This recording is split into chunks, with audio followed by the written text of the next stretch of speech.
talk show radio programs and guests of these individuals. And I thought it'd be kind of a neat turn of events, kind of a different play, is if I could ask the questions of these gentlemen versus them asking the questions of me. And some of my cohorts here that are helping co-sponsor this, they thought that sounded like so much fun, they want to join me. So I want to first introduce two gentlemen that I really want you to give a warm welcome to. First of all, with the National Organization for Marriage, this guy's a fighter. He's someone you want to be in the foxhole with all the time. We've partnered on a lot of things with the family leader in Nam. Help me welcome their president, Brian Brown.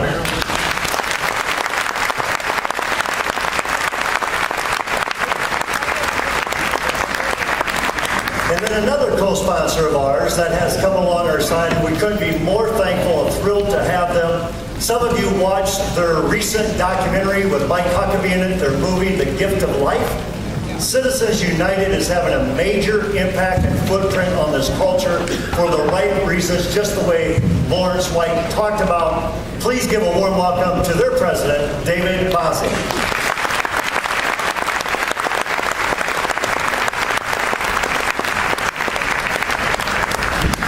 Oh, and then pinch yourself because this could just be fun. All these guys look like they should be on radio.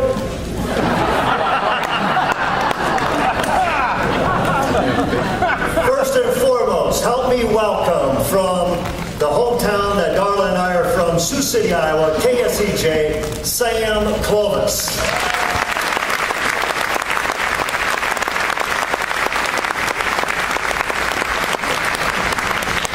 Sam Clovis is also a professor at Morningside College in Sioux City and has been on the air now 2.5 years, having a dynamic impact. I believe he endorsed Rick Santola. He did endorse Rick Santola. The next one I'd like to introduce, who is no stranger to any of you. He has been on the air for a long time, but has been a great voice for conservative values and holding the liberals in check and conservatives in check. The first time I interviewed on his radio program, I think I was shaking and could barely speak. Please help me welcome, kind of my friend, Deace Mickelson.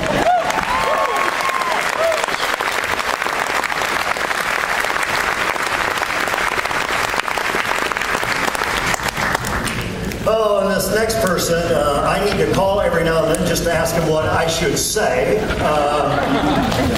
He is somebody who was fired from WHO radio, but he holds to that he quit WHO radio, and he did, because he's now back on WHO radio, and plus 40 other radio stations across the country as a national syndicated journalist. Steve Deace, welcome Steve Deace.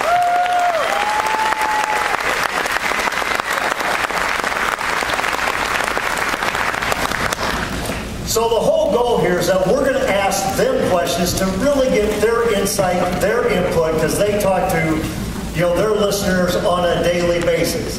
And regardless if that's 4 or 5, we still want to hear what those listeners are thinking. Okay?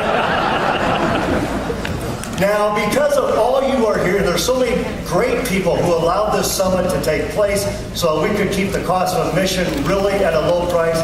It was really my intention not to shake anybody down for other dollars. That was my intention. But we have an opportunity.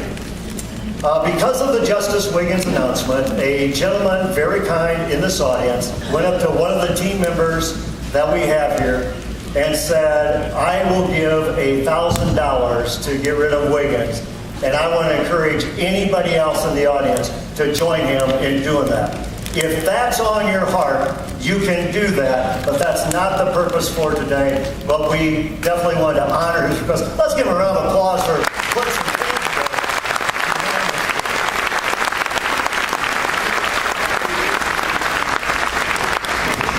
What's that? Brian, this is my venue. Go ahead. You want to say something? Go ahead.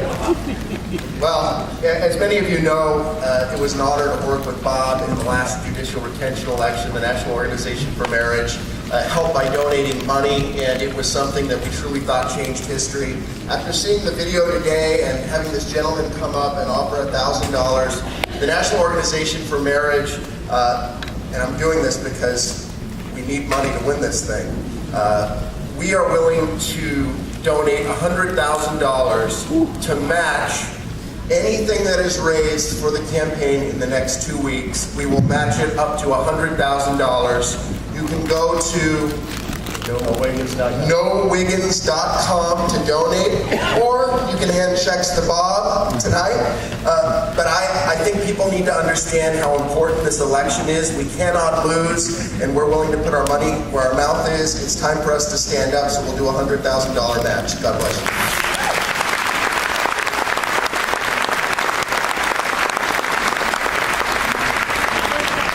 So far, you guys have been great guests. I feel good like I'm at an auction. 1,000, 100, anybody want to come on down? So, thank you, Brian, for doing that. A great partner, and we really appreciate it. Steve, Jan, and Sam. Boy, that could be a book. We just announced the Wiggins race. You guys went through the ouster of 3 judges in 2010. Give us your read, your pulse on this announcement. Are the people of Iowa ready to do it again? What's our risk? What's our advantages? Give us your pulse on the Wiggins race. Well, I might have the ability to maybe provide a bit of a different perspective, because I've done a lot of interviews in the last 2 years with media from the other side, being on several different national media programs. So you get a chance to find out what the enemy thinks, because it's their public relations firm, frankly. And I can tell you that their psyche is very damaged by the amount of times organizations like Brian has picked their butt at the ballot box. It's very damaged. I was on MSNBC the day of the North Carolina marriage vote. But now, MSNBC, that's a conservative? No. Well, compared to current.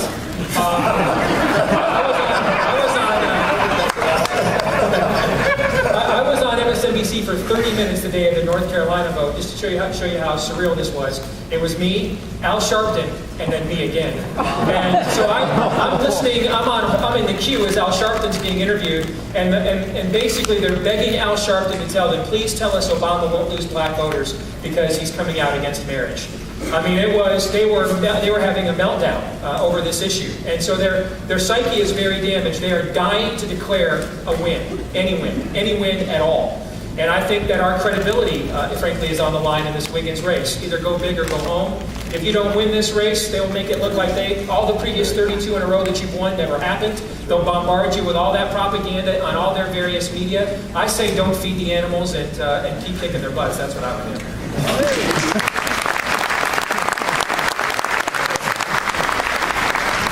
Just for future, Dutch Reformed theology, we don't hear butt very often from. Jan Mickelson, give us your insight. Well, I accept the judgment of the Bar Association. Judge Wiggins, they gave him almost the lowest rating of any of the judges, and I'm perfectly satisfied to honor their judgment.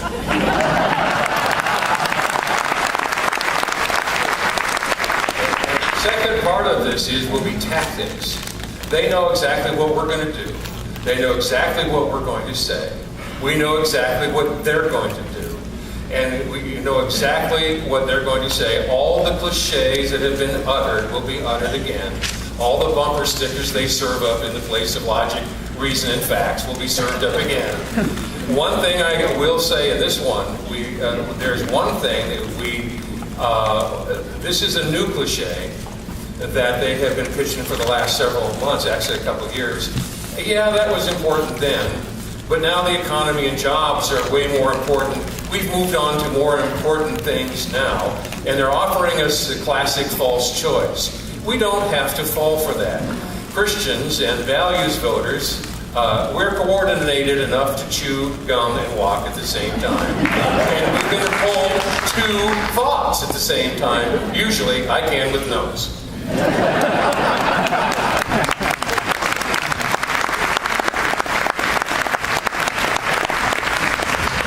I agree with Jan. The tactics are terribly important. I'm not really a member of the media. I happen to work for a media outlet. I happen to be a commentator and an activist, and I'm very proud and unapologetic activist for the causes that we pursue, and that's one of the reasons we're here today. My approach is quite simple. I tell people to turn over the ballot. I tell them to start at the top, look for everything that has an R behind it, mark it such, and then come down and turn over the ballot. And anything that says no, say no. And that's essentially the tactic. That way you don't get your taxes raised. That way you get rid of judges. That way you're exercising your constitutional authority and right as citizens of the state of Iowa to do exactly what you think you ought to do, rather than having some judge or someone else tell you what you ought to do. So turn over the ballot. That's what I tell them.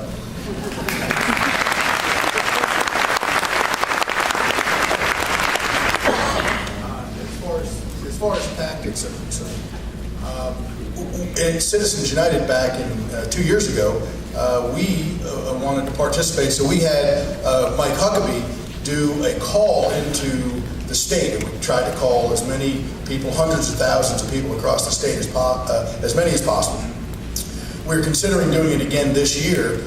Do you think that worked last time, having national figures come in?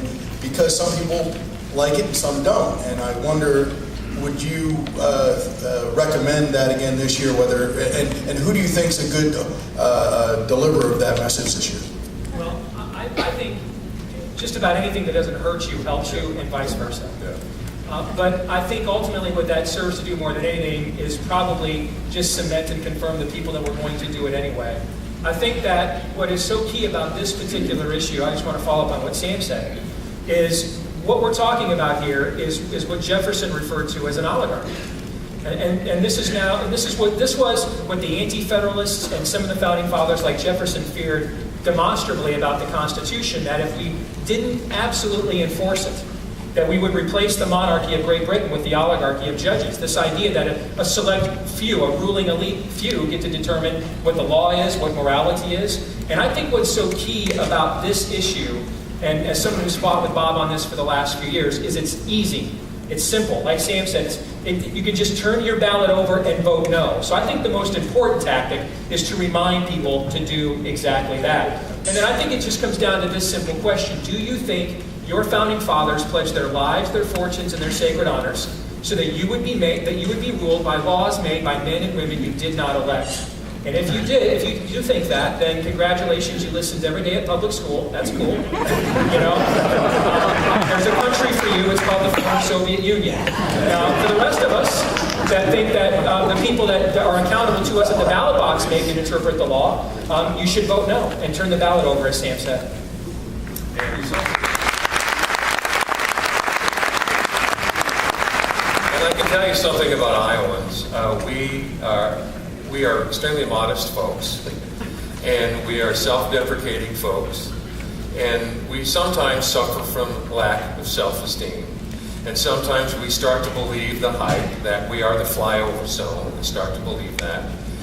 And that we need, and outside of Iowa, reinforcement, therefore, is extremely important. So we don't feel like we're all alone, fighting the battle by ourselves and taking up this again by ourselves, because we're going to get hammered like you won't believe again, just like we did last time. And everybody that has a well-deserved reputation like Governor Huckabee does, that has that kind of profile, that says, hey, Iowans, you're doing the right thing, again, it's extremely important to do that.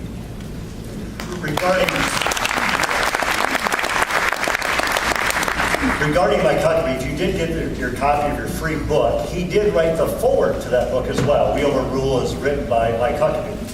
If you're wondering about the self-esteem comment that Jan just referenced, that sometimes Iowans have a hard time with self-esteem, remember Steve moved in from Michigan? No, we're just... how much... Ain't no fun with the rabbits got that.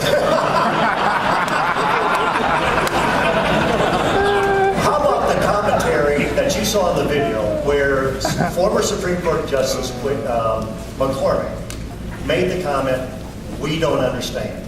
And then you saw Senator Gronstal say, "We don't understand." What are they communicating about "we don't understand"? I think that the issue there is that we do understand, and I think that they, as many people do, and I know that Steve's had a lot of experience with the media from the East and West Coast. We went through all of that during the run-up to the caucuses. And again, the meme from them always is social values, and we're a bunch of hicks, and we love our guns and our Bibles, and yes, we do. And so, and I said, "What's your point?" And then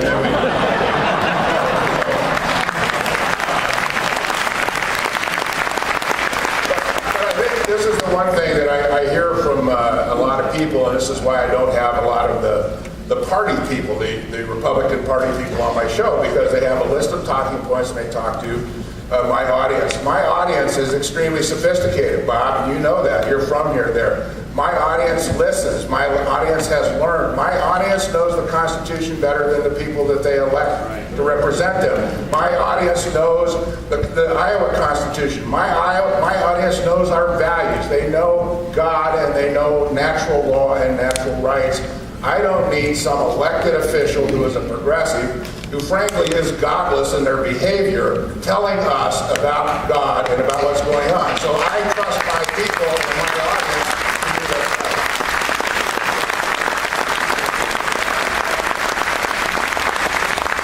This was brought up briefly earlier. The other side continues to maintain that somehow same-sex marriage is inevitable. Now, if we look at the facts, that they said this before California, and the people of California voted by 52.5%.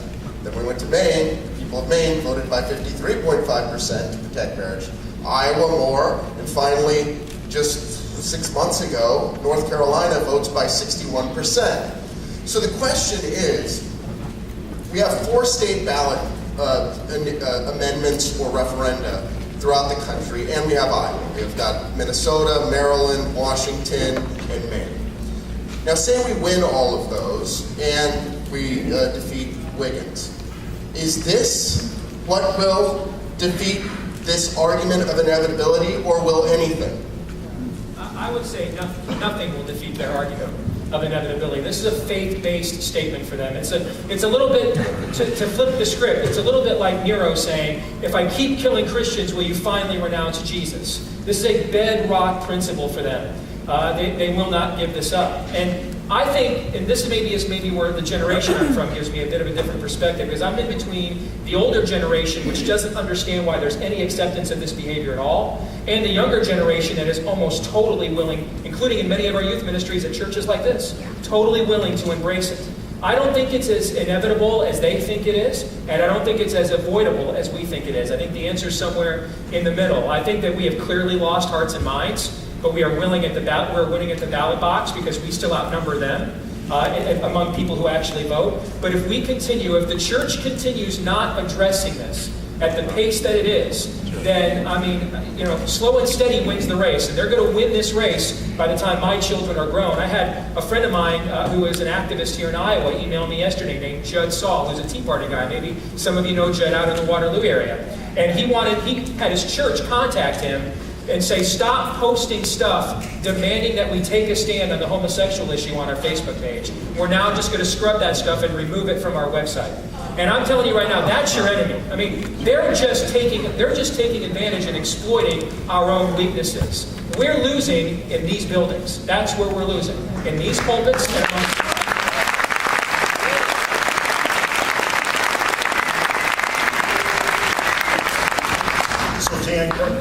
build on that answer of Brian's about the other side wants to cast inevitability. This is going to happen. Why don't you guys just lay down your armor? Same-sex marriage is going to be the item of the day. How do we turn this around? Over the short term, I don't think you can. There is a sense of inevitability about this because of what Steve just said about the generational shift.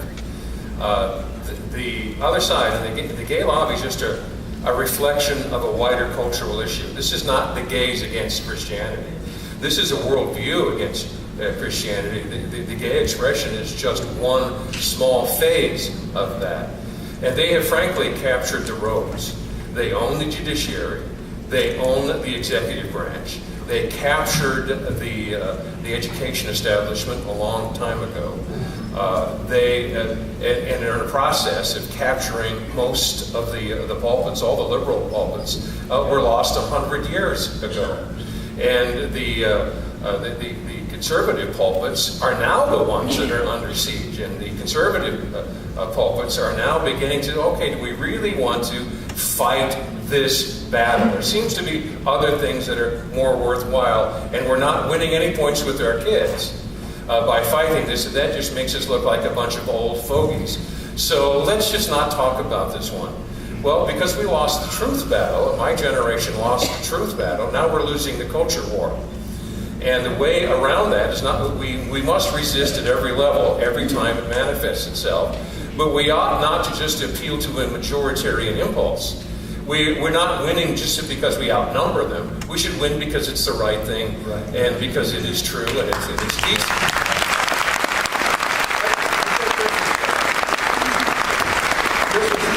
That I look at this and I describe to my listeners and I write about it all the time.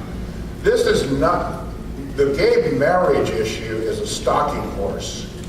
It is simply, that is the deception. It is the issue that polarizes people. It's the issue that raises sectarian hackles everywhere you go.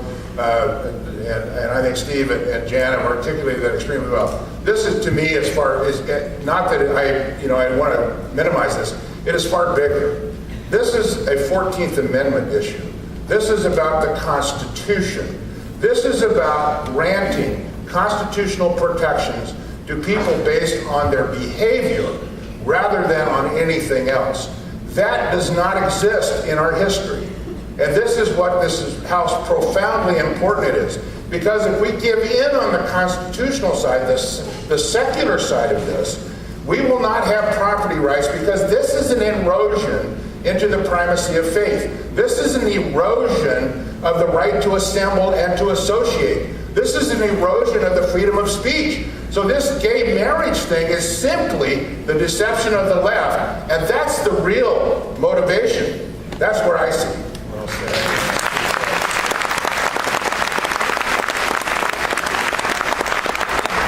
I think what Sam just said is so key to understand. And you're seeing this split. There are some people now running the Republican Party who think that we can just have small government and prosperity in a vacuum without addressing these issues. And they don't examine the fact this is an overall worldview. The other side examines that. There is a reason the child killers are on the side of the homosexual lobby. There's a reason the statists and the socialists are on the side of the homosexual lobby. They understand they have to disintegrate an entire culture's moral and pillars and their foundations in order for you to accept what the whole package of what they're delivering. And just to get you to understand this, I'll just ask you a few simple questions. Did the Congress of the United States pass a law saying that you can kill your kid if you don't want to have it or not? No. Did the Congress of the United States say that, hey, they can confiscate your family Century Farm for private economic development under eminent domain? Is that what the Congress said? No. Did the Congress of the United States redefine marriage? No. Where are all these things happening? They're happening through the courts. And that's because, and this absolutely is a constitutional issue. There's really two foundations to any healthy civilization. The first begins in institutions like this, and that's the spiritual foundation. The second, which we are charged here with dealing with in this assembly, is really now the rule of law. And that's really what we're talking about. What is the law? Where does it come from? Who gets to make it? And then how do we know that's actually true? What is the law? How do we know that's true? That's really what the debate about the entire argument here, whether it's homosexuals or Obamacare, it really comes down to this. Is the law a fixed standard that I'm accountable to no matter what my desires and preferences are? Or do I get to determine what the law is based on my own desires and preferences? Can I make this up as I go along? Who am I ultimately accountable to? When I swear an oath, so help me God, what does that mean, or does it mean anything? And that's really what the debate is about. This idea that there's social conservatives and fiscal conservatives, that's all a scam. It's really just a battle of two worldviews. This is something Dr. Dobson said once. I completely agree with this. It comes down to this. Either God is or he isn't. That's the whole battle right there.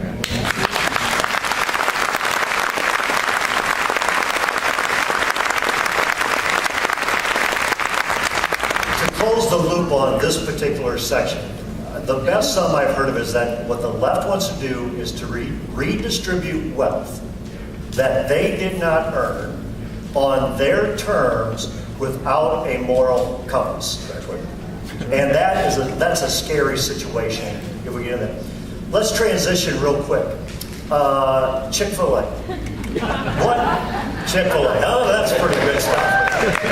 Chick-fil-A, what is the message we should take from that? Hundreds of thousands show up. They just buy their chicken, they buy their food, they pay their bills, they clean up after themselves. There's no graffiti, there's no profanity.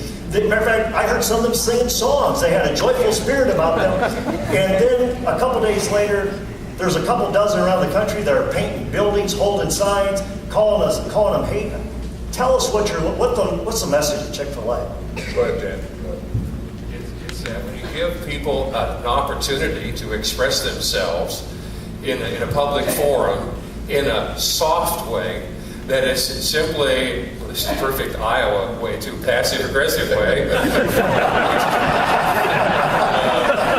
People will show up in droves to slow traffic down in the left-hand lane, going too slow. They'll do the same thing. They'll do the same thing when it comes to culture war. The judge said, you don't understand. Well, maybe we do, but not the way you guys do. And if you express your intolerance, and that's what the mayor of Chicago did when he said that you can't even do business here unless you sign and seal approval and give your assent to the gay lobby, which made me stop and reevaluate a bunch of stuff. And the idea, we've talked about eschatology from time to time on my program. I'm sorry. And I'm not an end times guy like some people are, but I don't think the mark of the beast is going to be 666. I think it's going to be a rainbow. And not because of the gay thing. Not entirely. It is what these guys have just been saying. It is the mark of a worldview that starts with man is his own creation. We write our own rules. We're doing it our way. Unless you see it our way, you cannot do business. That sounds a little apocalyptic to me. It might even cause me to change my views. but the point is that this is when people get a chance to stick it to Principal Rooney, they do. You'll have to understand Ferris Bueller. I just think that, I think for us, the pulse in our part of the state, of course, it's a very red part of the state, and we reach across the river to Nebraska and South Dakota. And it's a very strong community up there. We had one store. People from Sioux Falls came down. People from Omaha came up. We had one store in Sioux City, and we had literally thousands and thousands of people go through that store in one day. And then on Friday at the Kiss-In, we had thousands come back. And that was never reported. It was never, no pictures. The